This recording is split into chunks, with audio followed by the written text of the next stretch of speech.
Bonjour, ici Joel Rosenberg à la Maison-Blanche, à Washington, D.C. pour All Israel News. Il y a eu d'énormes protestations contre les politiques de l'administration Biden en faveur d'Israël. La pression exercée par les Américains de gauche, certainement au Congrès, mais aussi par la population, est énorme. Le président Biden est trop pro-israélien. Et c'est l'une des raisons pour lesquelles il a été, disons, incohérent, pour ne pas dire plus, à propos de... je pense que c'est évident.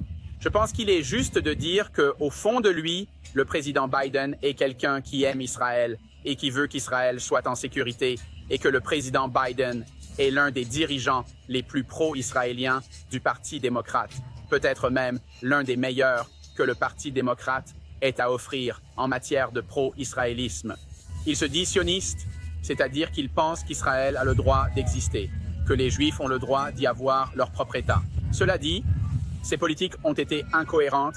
Il exerce une pression énorme sur Israël pour qu'il arrête la guerre à Gaza, pour qu'il accepte un cessez-le-feu dans des conditions que beaucoup ne pensent pas bon pour Israël.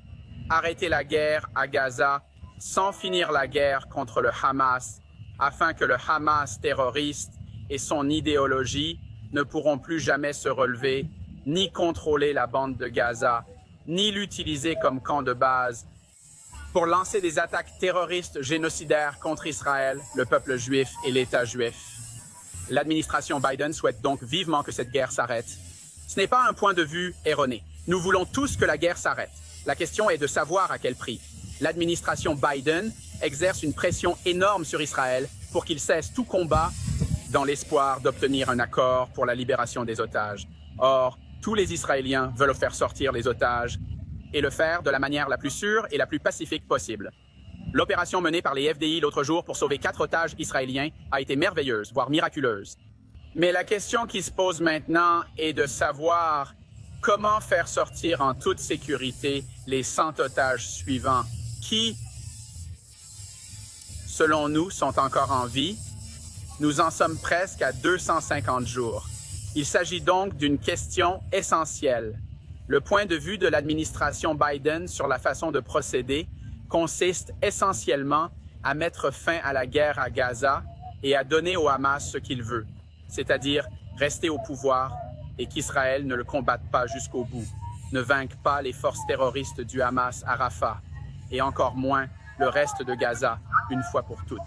Il s'agit là d'un désaccord majeur entre les Israéliens, de nombreux Israéliens et l'administration Biden. Il y a des Israéliens qui croient que les familles des otages et beaucoup de gens de gauche croient qu'il faut à tout prix arrêter la guerre à Gaza pour faire sortir les otages. Mais il n'y a pas d'autre moyen de faire sortir les otages que de donner au Hamas essentiellement ce qu'il veut, c'est-à-dire la fin de la guerre à Gaza et le retrait total d'Israël, qui promet de ne jamais revenir. Mais la plupart des Israéliens pensent que ce n'est pas possible, que ce n'est pas sûr. Il s'agit là d'un point de tension majeur entre le gouvernement du premier ministre israélien Benjamin Netanyahou et le président américain Joe Biden. Et ici, dans le parc Lafayette, il y a eu d'énormes manifestations anti-israéliennes. Je vais vous montrer quelques-unes des pancartes qui sont encore là. Ce n'est pas un jour comme les autres, ce dimanche, où nous voyons beaucoup de protestations. Il y a des pro-palestiniens, des anti-israéliens. Et d'après les pancartes, on pourrait dire qu'il y a aussi des pro-Hamas. C'est peut-être l'œil de celui qui regarde. Mais alors que la journée d'aujourd'hui est plutôt calme, ensoleillée et paisible, ici, en face de la Maison-Blanche, des manifestations très intenses ont eu lieu contre la politique jugée pro-israélienne de M. Biden. Et ces protestations ne sont que la pointe de l'iceberg.